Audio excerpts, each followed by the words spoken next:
కొత్త దంతన అనేటువంటి గ్రామంలో గ్రామ పంచాయతీ సెక్రటరీ గారు అంటే బెక్కంటి మాధవి గారికి తీవ్రమైనటువంటి అనారోగ్యంతో హాస్పిటల్లో జాయిన్ చేశారు. చాలా నిరుపేద కుటుంబం అది. విచిత్రం ఏంటంటే తల్లిదండ్రులు ఇద్దరు కూడా అంటే ఒక వారం రోజుల మధ్యలోనే తల్లిదండ్రులు చనిపోవడం, మానసిక ఒత్తిడికి లోనవడం, తీవ్రమైనటువంటి అనారోగ్యానికి గురి కావడం చేత అమ్మాయి హాస్పిటల్ చేరారు. చాలా మంది దాతలు సహృదయంతో స్పందించి ఆ గ్రామ పంచాయతీ కార్యదర్శి గారికి అంటే మాధవి గారికి చాలా మంది వారి శక్త్యానుసారంగా సహకరిస్తున్నారు.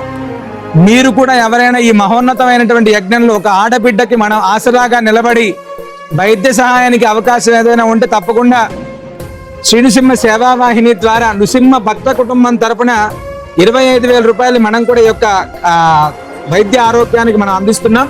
ఈ మహోన్నతమైనటువంటి యజ్ఞం అంటే ప్రతి ఒక్కరు కూడా దాతలు స్పందించి ఆడబిడ్డకు జరిగినటువంటి ఈ యొక్క ఇబ్బందుల్లో మనం కూడా మన వంతు బాధ్యతగా సహాయ సహకారాలు అందిద్దాం.